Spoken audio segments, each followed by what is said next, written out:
Hey everyone, welcome to another episode of Unscripted. Today I am with Ragnar Heil. Ragnar, great to see you. Thanks for being on the show. Hey Nathan, thanks so much. Very happy to be on your show finally. Yeah, I know. It's funny, we haven't met yet, but hopefully at ISC one of these days we're going to meet in person. Maybe a wonderful coffee or a beverage or something like that. But tell us about what you do for HanseVision. Yes, I'm responsible for the Microsoft Business Strategy. My title is Microsoft Business Development Manager for everything around Microsoft. I'm also Microsoft MVP since 7 years. And MVP is the acronym for Most Valuable Professional. And that's an award given by Microsoft for people who love to share content for free. So it's all about working with the community and sharing all sorts of content around the modern workplace, in blog posts, conferences, podcasts, video live streams, like I'm doing right now with you. So that's something where my heart is beating for. #sharing is caring. I love it. Yeah, it's funny. There's definitely a small community of MVPs, and they're valuable for a reason. You're always, trying to bring new opportunities to light with Microsoft across the board. And I'm going to date myself, but I was an MCSE, the last on 2023, Windows 23, and then after that, I kind of went into management. So I've appreciated all your posts, and I know you were just recently at one of our Logi work events in Germany as well. So. How was because I haven't been to one of those yet, and we're about to do one. Oh, that's amazing. Yeah, that was really amazing because it was located in one of the most impressive locations in Germany, the Museum for Porsche. They are just so beautiful, and they were hosting a customer event around everything about new work. So it was not about the product, it was really about the vision of the future of work. It was all about sustainability. Customers were talking about how they have renewed their modern work, their meeting rooms. So it was not about product, it was all about the vision, and a lot of customers told their story. And the journey and the challenges, and I usually always love this stories when you can clearly learn where the customers are coming from, what are the challenging, because they always want to do something better for their end users, but sometimes they don't get the acceptance from the end users. Yeah. And there I learned so much from this event. That's good. Those events are supposed to be thought leadership. And I think we do a lot around product, around blogs, around videos. But I think the intent of this was really to be truly around thought leadership, and looks like we accomplished that. Okay, so let's talk about what you do, because one of the things I think you made a comment around, I made a comment around AI on LinkedIn, and then you talked about governance. I didn't realize your focus was governance. The first time I actually looked at governance, honestly, was through the age of e-commerce and then cloud, right? That's kind of when people started really thinking about it seriously. But now with everything in the cloud and all the discussions around AI, I think it becomes super important. So talk about how you got into governance, because that's an interesting story in itself, I'm sure. I think that immediately started when I joined Microsoft around 2007. So I worked for Microsoft Germany 11 years. And that's where I started to come into this wonderful place of SharePoint. I started there with SharePoint 2007, and governance was always important. Because if you want that users find their content, the search engines later had to be scoped. And if you scope something, it's very important to give the search engine scope to the right place, because otherwise they find just too less content and they're disappointed. Otherwise, they find too much content, then they're disappointed because they have content they don't care about. Sometimes they find content which is super interesting, but their eyes should not see it. Yeah. So governance is always about having a workplace which is safe, secure. And let me go back to the Logitech Porsche examples. Now we are the phase of autumn, late autumn, going into winter soon, and then we have snow. And with a Porsche, sometimes in Germany, you can drive endless, open end, like 350 kilometers per hour. So there is no limitation on many highways in Germany. Yeah. But if there is winter and there's snow on the streets and ice, you sometimes have to drive like 30 and not 300. You can say, listen, I've got a license and there is no sign. And the Porsche is super fast. But on the governance perspective, if all the laws would say, yes, you could do it, you could drive open end, you shouldn't do it because of safety. And that's all what governance is all about, that people are not so egoistic and only think about their own personal freedom. It's about the mindset that we need to think, hey, how can we work in this digital workspaces where everybody feels secure, safe, and protected? That's the story around governance.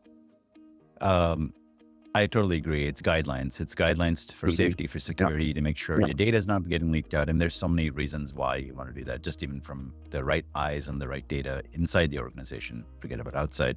By the way, I have you beat. I remember installing SharePoint 2001. Oh my God.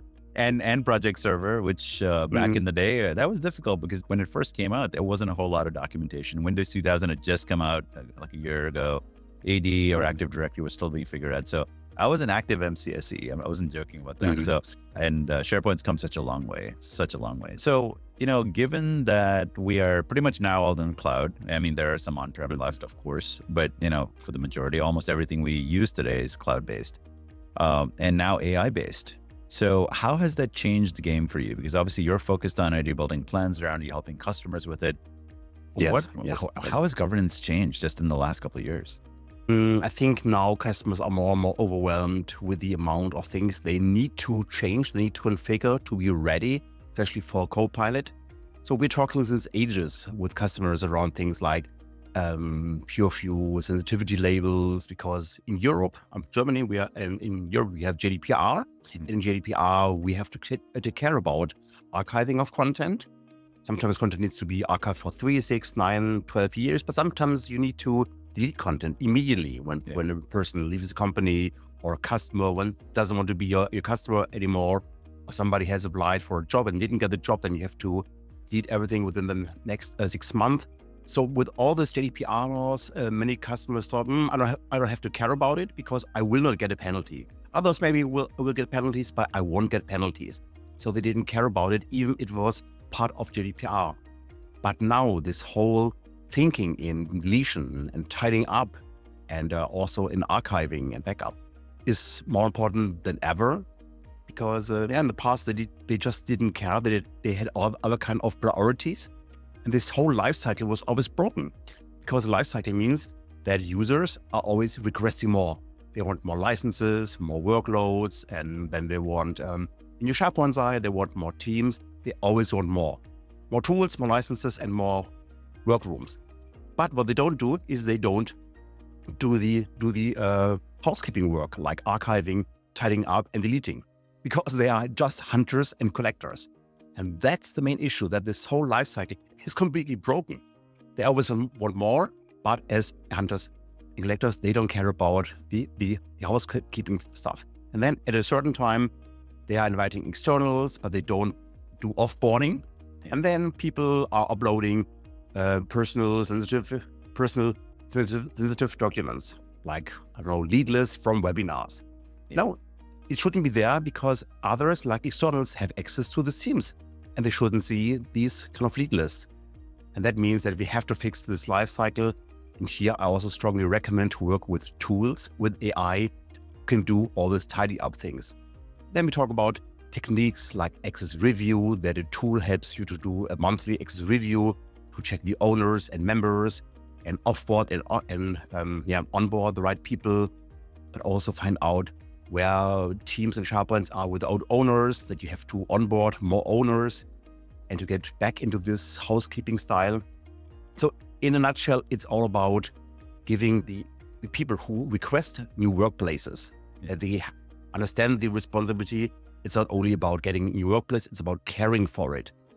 Like if you would get a new house and an apartment, yes, you have to care about bringing the garbage bin out, and then also cleaning the dust, because every single week, or maybe every day, there will be dust and you have to clean. There is no yes or no, you have to clean, because by magic, it will get dust on your desk. And that's the mindset people have to learn, and here AI and tools can help massively. And the main reason, Nathan, why I love the topic of governance so much, it's because if you care about it, then you feel more, you actually feel better, because it's just cleaner and tidied up. So you feel better in this workspace. You also have less security risk, because externals cannot steal data anymore. Insider risk is going down. The adoption is going to get higher, because people have maybe only one marketing team and not 5 different marketing teams, where they don't know where to search, they don't know where to post. So if you do the right things and you do the right recommendations, adoption of users is going to increase, security is increasing, governance and compliance. So you do few things and then you trigger multiple benefits. I remember this is probably around, I don't even know what iOS version it was, but it was probably Apple's iPhone 5 or 6 when it came out. And I realized I started using corporate mail, my Outlook Exchange email, essentially on my mail. And I found out that, oh, someone sent me a confidential document, and then I was able to open it in any app, to mankind. And I'm like, okay, that's the data leakage, and that's very dangerous. And I did submit a request to add an API into the mail client so that companies with an MDM policy could then prevent or at least select, okay, these can only be opened with licensed Office 365 versus something else, right? Or Microsoft 365, I guess it's called now. But now it's there. That actually exists. So there, I feel like, and by the way, that was, 10, 15 years ago. The App Store definitely helped, right? I remember how many apps were in the million apps in the App Store, then 10 million apps in the App Store. It was a gradual, almost a linear set of development where apps were coming on. But now there's so many AI apps. I feel like the acceleration has just kind of quadrupled just in the last year. And here's one of my concerns with AI. I mean, I don't get me wrong. I see the value in the technology. I use the tools every day. But randomly, someone on LinkedIn recently said, hey, these are the top 10 AI tools you must use, right? And I don't think they were endorsing. I think someone else sent it to them. They're like, hey, let's repurpose it on LinkedIn. And one time I'm like, okay, I'm going to go check out these tools because they sound really cool and I could probably save a lot of time. I went to their websites. No one really described how they were storing data, where they were storing the data, what they were going to train, if they were going to train their LLMs, right, large language models, with your data.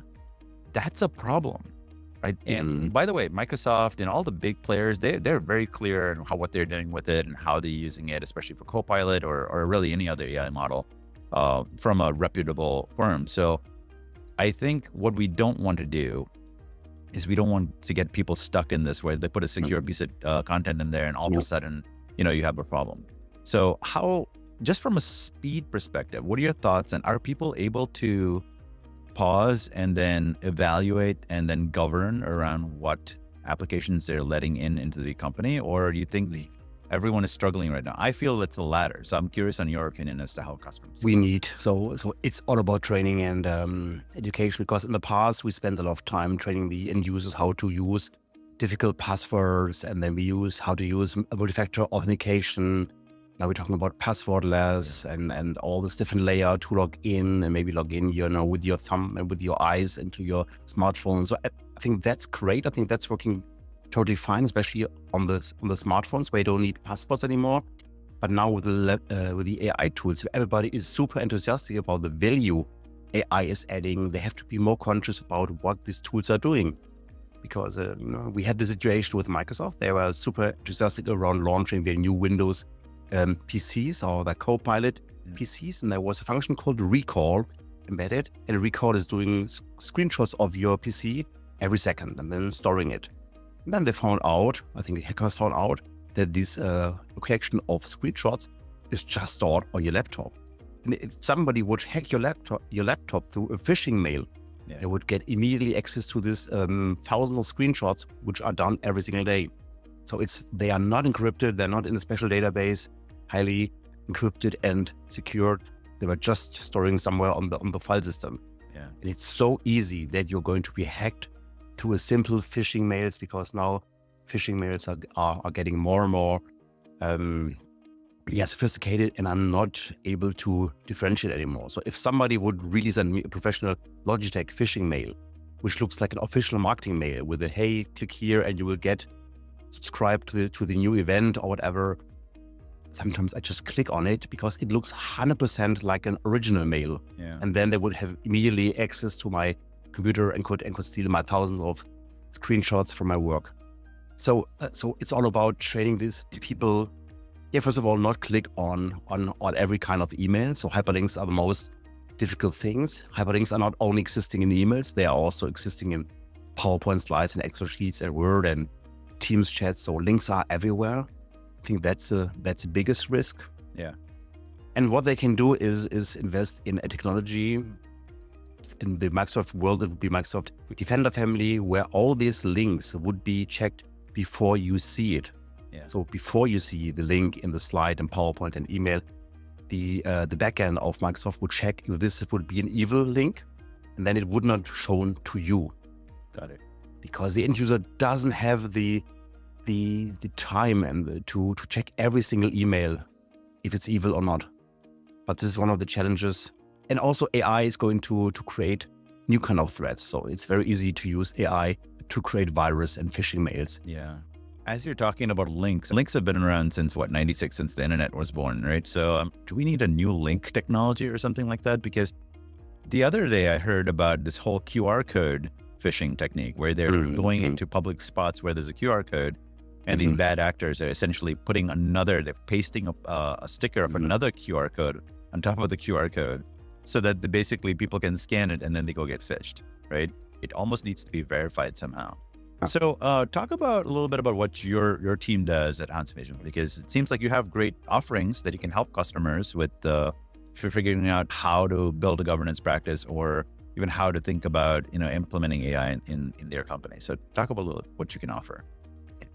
Yeah, first of all, we are in our company on the market since more than 20 years. So we really started in the same SharePoint version like you started, 2001. So we are very specialized on everything around SharePoint, but also have a strong team for Power Platform, Teams, app development, AI in the cloud, AI on premises, public sector.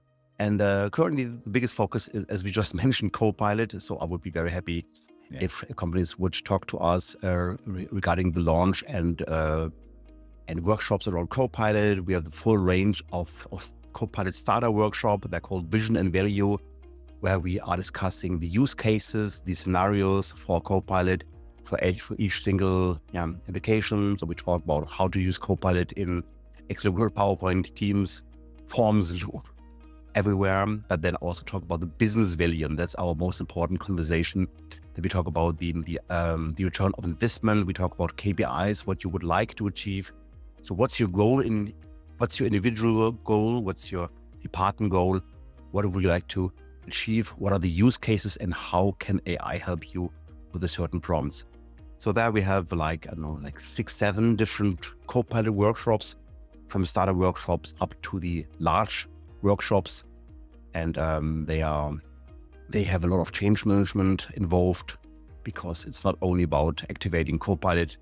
That's a very easy thing. You just buy the licenses and click on activate licenses. But the change management is the most important part of the project. Here we're specialized with our change management and adoption team, because at the end, Copilot is going to have a major impact on your daily habits. It's going to change everything. So every kind of action which I'm doing is going to be different using Copilot. And if you go so deep into the daily habits of end users, you need change management. Yeah. Because otherwise you just prompt around like we did in the past, like playing around with Siri. Hey, how's the weather? And how does my favorite football game play tomorrow? Or when do they play? So we're just always using the same very low beneficial use cases, but we want to go deeper, that it's going to be implemented in every single action what you do, and save time and make work easier.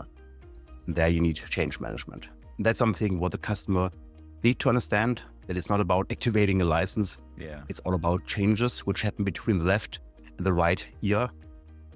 And that's what we're about. Yeah. That's where we lead the customers in their journey wherever they are currently at.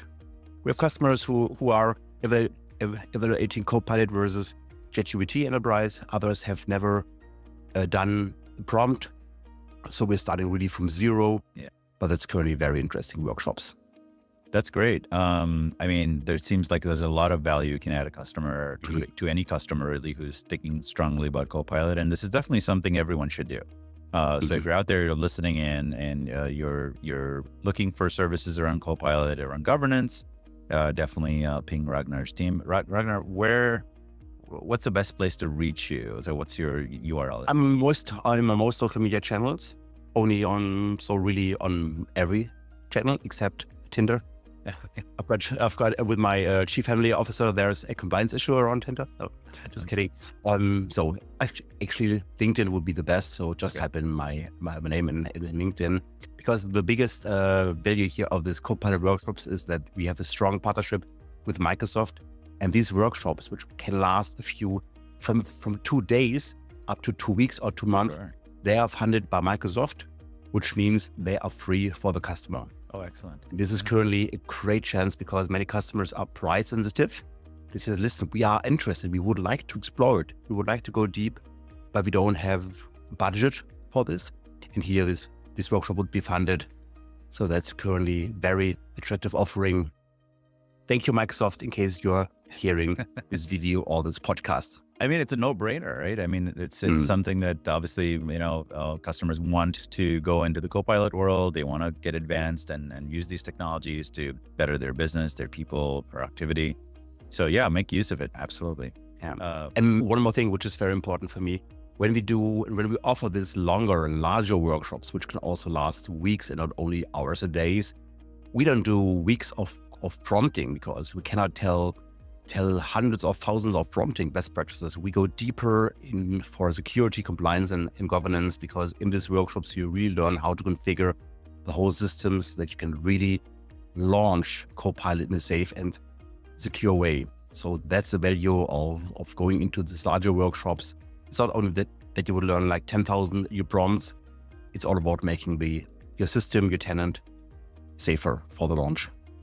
That's great. Ragnar, just thank you. I will put your information in the post when we post this on LinkedIn and on YouTube and all the other channels that we're out on. But thank you for providing a lot of input today on governance. And it's some area that I've kind of left alone for a while, but it's so important. So just thank you for being on the show and sharing your views. Thanks so much, Nathan. It was a pleasure. Excellent. Excellent.